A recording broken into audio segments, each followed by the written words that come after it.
Week 10 in the NFL kicking last night, but the majority of the action coming our way Sunday. Some powerhouse games on CBS, per usual. We're used to that. One of those involving the Bills, also per usual.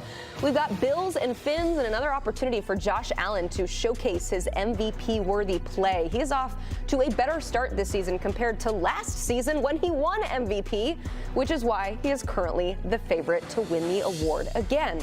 Also on CBS, and speaking of better starts, Drake Maye's sophomore season is stronger in every way from year one.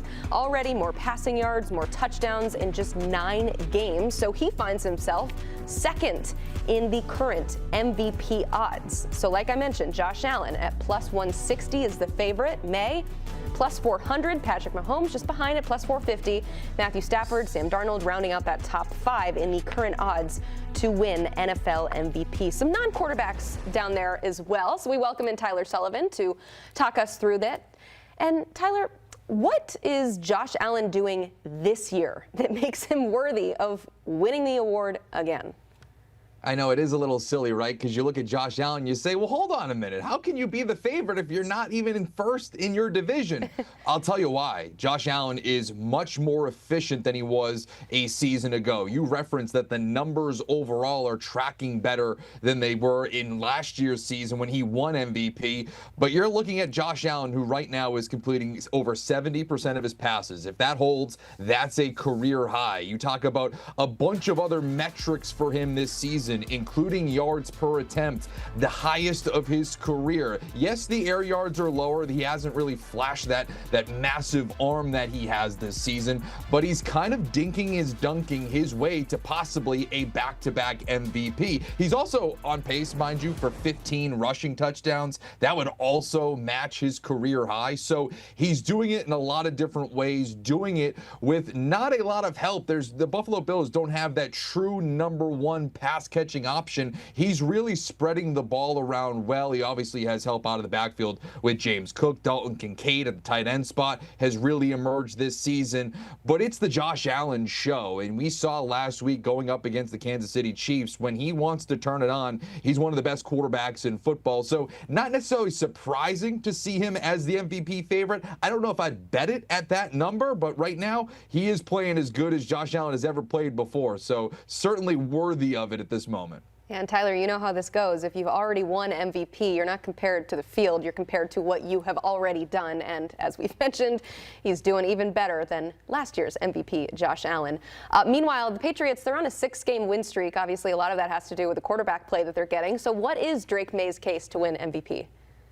Well, you look at the stats, and they really don't lie. Top 5 in the NFL in completion rate, passing yards, passing touchdowns. It's really a who's who in terms of NFL history that he's making. You look at his completion percentage this season, 74.1%. That's the second highest completion percentage in NFL history, only looking through the first 9 games, only looking up to Drew Brees in 2018. And you look at some other quarterbacks that have been able to have a completion percentage of at least 70%, a yards per attempt of 9 or more. Drake Maye is in company with Joe Montana, Tom Brady, and Aaron Rodgers. All 3 of those quarterbacks who were able to do that in a season through the first 9 games went on to win MVP. So this isn't a normal year 2 leap for Drake Maye. This is a year 2 leap that is legitimately putting him in the MVP conversation. We just talked about Josh Allen, who's currently the favorite. Well, Drake Maye is 1-0 against the MVP favorite in his own building earlier this season, leading the Patriots to a win in Buffalo. So we'll see what he does this week. This is another opportunity for him to etch that MVP resume, going down to Tampa, taking on Baker Mayfield, another worthy MVP candidate. If all of a sudden they continue this winning streak with key marquee wins in Buffalo and in Tampa, that's a heck of a resume for MVP. Certainly no sophomore slump anywhere to be found with Drake Maye. But let's talk about Matthew Stafford. He's 4th in the odds right now. Here, we were worried about a back injury. He's getting old. This was back at the start of the season. So what has happened since then with Stafford? It really is a testament to maybe the things that you hear over the summer. They're not exactly what they appear, because Matthew Stafford doesn't look like he has a bad back. He's literally putting the team on his back this season for what he's able to do. And he's really come on, leads the NFL in touchdown passes. And he is more touchdown passes this season so far as we enter week 10 than he has during his entire 2024 campaign. So Stafford is really lighting it up and finding the end zone. I think a lot of that has to do with the addition of Davante Adams. I think that's been an upgrade for them, getting rid of Cooper Kupp and inserting a guy like Davante Adams in. And some of these numbers are just ridiculous when we're looking at Stafford. Obviously, over the last 5 games in particular, 16 touchdown passes, 0 interceptions. He's the second player to ever do that, and the other one was Aaron Rodgers, and spoiler alert, he won MVP that season as well. So I think that this might be the best value on the board in terms of those favorites. If we're talking about Josh Allen, Drake Maye, Patrick Mahomes, Matt Stafford, I'd rather take Matt Stafford at his number than, say, Josh Allen at his number. Well, if you want better odds, we can find them with Sam Darnold. He is currently 5th in the odds, but still a pretty big long shot, plus 1,200. So how legitimate is his candidacy, considering what we saw the Seahawks do around the trade deadline?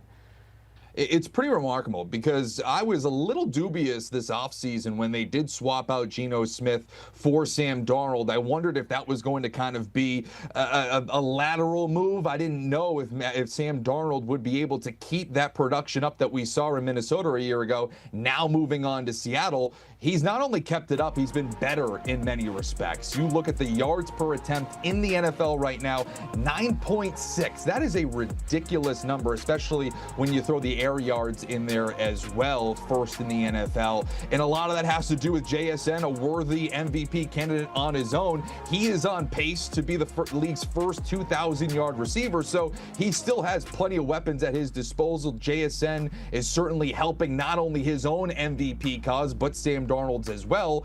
And you have Seattle legitimately in contention for the NFC West title. They are up there in terms of one of the more balanced teams in the NFL, both offensively and defensively. They're tied for first place in terms of the win column there. So if all of a sudden Seattle gets to first place in the NFC West, both of those guys will be in contention.